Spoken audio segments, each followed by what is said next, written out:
Good morning students. आज हम C S 204 basics of electronic devices and circuits के next e lecture में आपका हार्दिक स्वागत करते हैं। आज का जो हमारा टॉपिक है वह यूनिट 1 से है, जिसका नाम है सेमीकंडक्टर एंड पीएन जंक्शन। और जो टॉपिक है वह इस प्रकार है।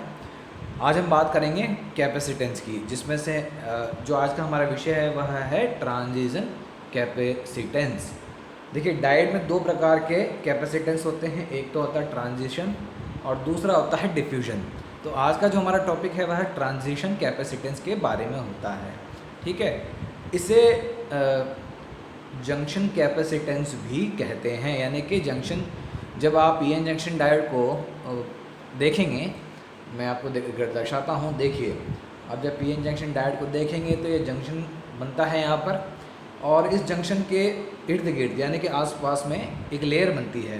ठीक है, तो उस लेयर की चौड़ाई होती है W, और इस लेयर में दो प्रकार के आयंस हो जाते हैं। कौन कौन से? एक तो देख सकते हैं आप नेगेटिव आयंस, जो यहाँ पर दर्शाए गए हैं, और N की तरफ होते हैं पॉजिटिव आयंस।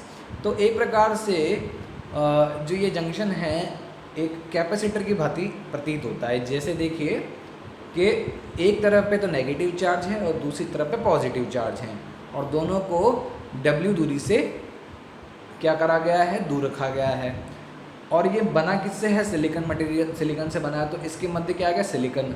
ठीक है, तो एक प्रकार से कैपेसिटर की भांति दिखता है। तो इस आधार पर ये जो है एक जंक्शन कैपेसिटेंस का कार्य करेगा, यानी कि जंक्शन कैपेसिटेंस के रूप में दिखाई देगा। अब देखिए, जब डायोड को रिवर्स बायस किया जाता है तो क्या होता है? इस डिप्लीशन लेयर में आयंस की संख्या बढ़ती है। तो डिप्लीशन लेयर में क्या क्या मौजूद है? पॉजिटिव आयंस हैं N साइड की तरफ और नेगेटिव आयंस हैं P साइड की तरफ। तो ये एक प्रकार से एक पैरेलल प्लेट कैपेसिटर को दर्शाता है। It resembles a parallel plate capacitor and capacitance of formed is called junction capacitance और ट्रांजिशन कैपेसिटेंस। अर्थात जो कैपेसिटेंस बनता है उसे ही हम जंक्शन कैपेसिटेंस कहते हैं या ट्रांजिशन कैपेसिटेंस, क्योंकि ये जंक्शन के मध्य बन रहा है, जंक्शन के कारण बन रहा है। और पहली बात तो क्या है कि रिवर्स बायस के दौरान ही आपको क्या दिखेगा? रिवर्स के बायस के दौरान ही आपको दिखाई देगा। देख सकते हैं यहाँ पे डायोड को, तो इस जंक्शन के मध्य, इन जंक्शन के पास पास आयंस हैं मौजूद, तो इसके कारण यह एक कैपेसिटर के भांति प्रतीत हो रहा है। देख सकते हैं आप कैपेसिटर का जो चित्र है, जो स्टैंडर्ड चित्र इस प्रकार से होता है। दो पैरेलल प्लेट होती हैं, समानांतर प्लेट हैं। एक प्लेट पर तो देखिए आप नेगेटिव चार्जेस हैं और एक प्लेट पर क्या है? पॉजिटिव चार्जेस हैं। यहाँ भी देख सकते हैं नेगेटिव, इस तरफ देखेंगे तो आप पॉजिटिव हैं। तो इस हिसाब से यह एक पैरेलल प्लेट कैपेसिटर की भांति दिखाई दे रहा है। ठीक है, अब इसका मान क्या होता है? जैसे कि आप जानते हैं कि कैपेसिटर का मान क्या होता है, वो यह होता है कैपेसिटर बराबर CT बराबर एप्सिलॉन गुणा A अपॉन W। अब यहाँ पर इन सभी चीज़ों की हम जानकारी आपको बताते हैं। W क्या आप सभी जानते हैं, सॉरी, एप्सिलॉन क्या है? परमिटिविटी ऑफ मीडियम, यानी कि विद्युतशीलता किसी मीडियम की। ठीक है, तो परमिटिविटी का जो सूत्र होता है, एक बार हम बात करें तो E एप्सिलॉन बराबर एप्सिलॉन 0 इंटू एप्सिलॉन R। अगर इसको बिल्कुल सही तरीके से लिखा जाए तो ये होगा। और ये एप्सिलॉन 0 क्या है? एयर की विद्युतशीलता। ठीक है, और एप्सिलॉन क्या, R क्या है? ये है रिलेटिव परमिटिविटी या रिलेटिव विद्युतशीलता। ठीक है, तो एप्सिलॉन 0 का मान तो हम जानते हैं कि क्या होता है? 8.85। आपको याद ही होगा इसके बारे में, 8.85 इंटू 10⁻⁻12 फैरेड पर मीटर होता है। ठीक है, तो उसी प्रकार से एप्सिलॉन R का मान किस पर निर्भर करता है कि किस प्रकार का हमने पदार्थ लिया है। तो ये टोटल एप्सिलॉन का मान होता है, जिसमें एप्सिलॉन 0 यानी कि परमिटिविटी एयर के लिए और रिलेटिव परमिटिविटी दोनों आते हैं। ठीक है, तो ये तो हमारा एप्सिलॉन के बारे में होगी बात। W क्या है? अभी मैंने आपको दर्शाया कि W देख सकते हैं यहाँ पे W क्या है? थिकनेस है। किसकी थिकनेस? डिप्लीशन लेयर की थिकनेस है। तो ये हो गया डब्ल्यू। और एरिया क्या है, एरिया ऑफ क्रॉस सेक्शन है किसका, आपके डायोड का, यानी कि जो ये एरिया है इसके मध्य इन प्लेट्स का जो एरिया है वो एरिया कहलाता है। तो आप देख सकते हैं कि प्लेट्स क्या है, एक प्रकार से डायोड की ही शीट के रूप में हमने इसका एरिया दर्शाया है, यानी कि डायोड को आप एक सिरे से काटेंगे तो उसकी एक जो शीट का जो चौड़ाई होगा वही आपको एरिया इसमें प्रदर्शित होगा। तो ये हो गया एरिया इस शीट का या प्लेट का। तो इन तीन चीज़ों पर क्या है, आपका ये ट्रांजिशन कैपेसिटेंस निर्भर करता है। अब देखिए एक और इसमें जो लिखी हुई बातें यहाँ पर ये है कि CT depends on applied reverse voltage. तो मैं आपको बता रहा हूँ कि जो ये ट्रांजिशन कैपेसिटेंस है ये मुख्य तौर पर रिवर्स वोल्टेज और डोपिंग कंसंट्रेशन पर निर्भर करता है, ठीक है। तो जैसे ही आप क्या करेंगे, रिवर्स बायस का मान बढ़ाएंगे, ठीक है। रिवर्स बायस का अगर मैं मान बढ़ाता हूँ, रिवर्स बायस कहाँ लगेगी, देखिए इस तरफ देख सकते हैं, यहाँ मैंने इसको क्या करा, एक नेगेटिव पोलैरिटी से कनेक्ट किया और इसको मैंने पॉजिटिव से कनेक्ट कर दिया, यानी कि अब डायोड क्या है आपका, रिवर्स बायस है।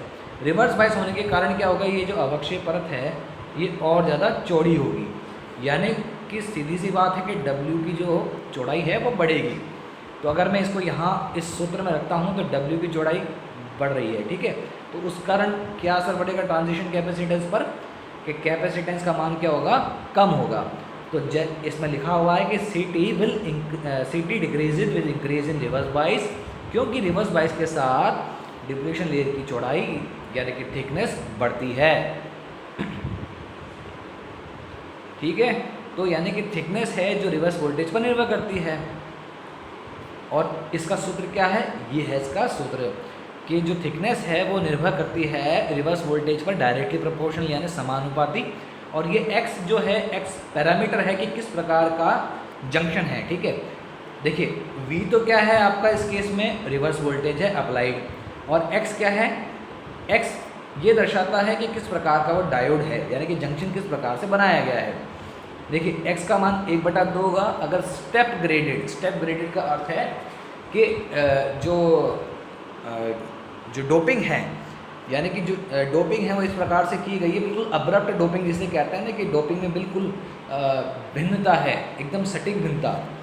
और 1/3 कब होगा, जब डोपिंग लीनियरली यानी कि डोपिंग की मात्रा लीनियरली की गई हो, ठीक है। तो इस प्रकार से आपका क्या है, W वोल्टेज पर निर्भर करता है। तो अगर मैं इसको भी वोल्टेज से लीड करूं तो कैपेसिटेंस कैसे निर्भर करेगा। अब देखिए यहाँ पे क्या अंतर पड़ गया, यहाँ पे तो थी पावर x में और यहाँ क्या आ गई पावर -x में, यानी कि अगर देखा जाए तो CT is directly proportional to 1/Vx। तो यानी कि जैसे जैसे रिवर्स वोल्टेज बढ़ाएंगे तो CT का मान क्या होगा, कम होगा, ठीक है। तो ये हो गया हमारा ट्रांजिशन कैपेसिटेंस की जो डिपेंडेंस है वो किस पे, रिवर्स वोल्टेज पर। अब बात करते हैं, देखिए डोपिंग के बारे में मैं आपको बताऊंगा कि डोपिंग पे किस प्रकार से यह निर्भर करता है, ठीक है। अब देखिए आप जानते हैं कि change of capacitance in depletion layer region can be defined as a change in electric charge per change in voltage. ये कैपेसिटर की क्या है, मुख्य परिभाषा है। कैपेसिटर क्या दर्शाता है कि चार्ज स्टोर बटे वोल्टेज अप्लाइड, या चेंज इन चार्ज बटे चेंज इन वोल्टेज। तो ये कैपेसिटर की क्या है, परिभाषा है, ठीक है। और यहाँ पे CT क्या कहलाता है, ट्रांजिशन कैपेसिटेंस कहलाता है, और DQ क्या कहलाता है, चेंज इन इलेक्ट्रिक चार्ज, और DV चेंज इन वोल्टेज। तो आप जानते हैं कि चेंज इन अगर वोल्टेज होगा तो CT में भी परिवर्तन होगा, या तो उसका मान बढ़ेगा या उसका मान घटेगा according to change in voltage, ठीक है। ये देखिए एरो मैंने बिल्कुल उसी अनुसार बताए हैं जिस हिसाब से दोनों आपस में क्या हो रहे हैं, संबंधित है। अगर चेंज इन वोल्टेज डिक्रीजिंग है तो CT क्या होगा, बढ़ेगा, ठीक है। उसी प्रकार से ये दोनों आपस में निर्भर हैं, ठीक है।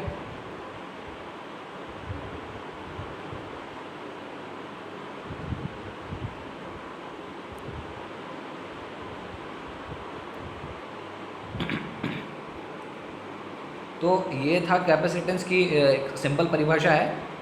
अब देखिए, और अगर कैपेसिटेंस किसी डिवाइस के पैरामीटर्स पर निर्भर करता है, जैसे कि क्या, एक तो ये परिभाषा हो गई कि CT बराबर εA/W। तो एप्सिलॉन क्या है यहाँ पर, परमिटिविटी ऑफ सेमीकंडक्टर, यानी कि अर्धचालक की विद्युतशीलता जिसे हम कहेंगे। ए क्या है, एरिया ऑफ प्लेट्स और पी टाइप और एन टाइप रीजन, यानी कि प्लेट्स का एरिया या एन टाइप या पी टाइप रीजन का क्षेत्रफल या अनुप्रस्थ काट कह सकते हैं आप उसे। और डब्ल्यू क्या है, depth width of depletion region, यानी कि डिप्लीशन क्षेत्र की चौड़ाई है। अब देखिए मैंने आपसे कहा था कि जो ये सी टी यानी कि ट्रांजिशन कैपेसिटेंस रिवर्स वोल्टेज के साथ साथ किस पर निर्भर करता है, डोपिंग कंसंट्रेशन पर। तो डोपिंग कंसंट्रेशन पर किस प्रकार से ये निर्भर करेगा उसके बारे में बता देता हूँ मैं आपको। देखिए जो विड्थ होती है डिप्लीशन लेयर की, वो उसका जो फॉर्मूला होता है वो इस प्रकार से होता है। ये क्या है, W क्या है, विड्थ ऑफ डिप्लीशन लेयर, यानी कि अवक्षय परत की चौड़ाई है। ठीक है, तो ये निर्भर करती है इस प्रकार से 2 एप्सिलॉन, ठीक है, Q, और कोष्टक में आ जाएगा आपके 1/NA प्लस 1/ND, ठीक है, और यहाँ पे गुणा में आएगा V0। ठीक है, अब इसमें क्या क्या चीज़ें देखिए, आप ये जानते हैं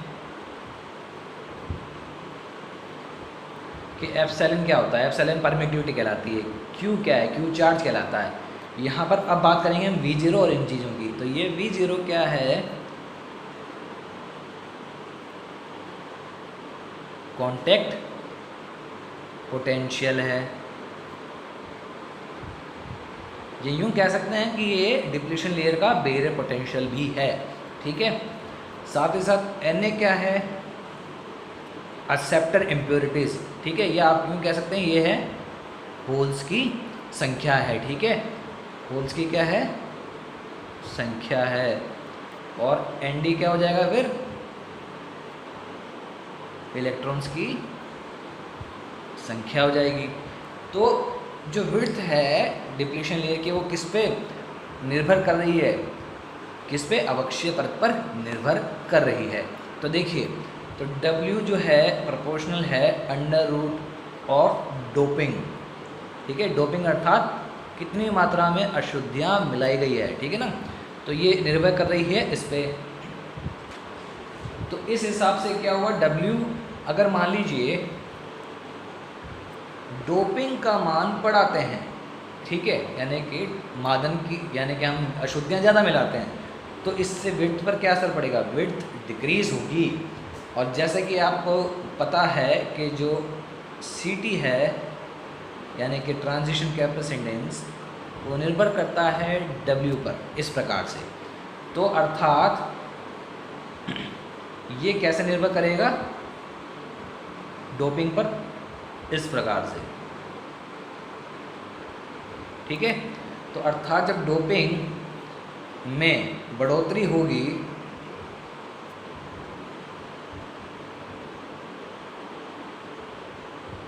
यानी कि जब डोपिंग में बढ़ोतरी होगी तो CT में भी बढ़ोतरी होगी, यानी कि ट्रांजिशन कैपेसिटेंस है वो डोपिंग की वजह से क्या होता है, इंक्रीज होता है। तो इस प्रकार से जो ट्रांजिशन कैपेसिटेंस है उसका मान निकाला जाता है। ठीक है, तो ट्रांजिशन जो कैपेसिटेंस है वो मुख्य तौर पर एक तो रिवर्स वोल्टेज पे करता है और एक डोपिंग पर निर्भर करता है। तो रिवर्स वोल्टेज के कारण क्या होता है, ट्रांजिशन कैपेसिटेंस का मान घटेगा, जैसे कि आप देख चुके हैं यहाँ पर। देखिए अब इसको मैं बारी बारी से लिख देता हूँ, CT is proportional to Vx। ठीक है, और दूसरा पॉइंट क्या हो गया, CT डायरेक्टली प्रोपोर्शनल टू, माफ़ कीजिए, हाँ सर आओ। तो माफ़ी चाहूँगा थोड़े से अवरोध के लिए। ठीक है, तो ये देखिए CT डोपिंग पे कैसे निर्भर करेगी, इस प्रकार से।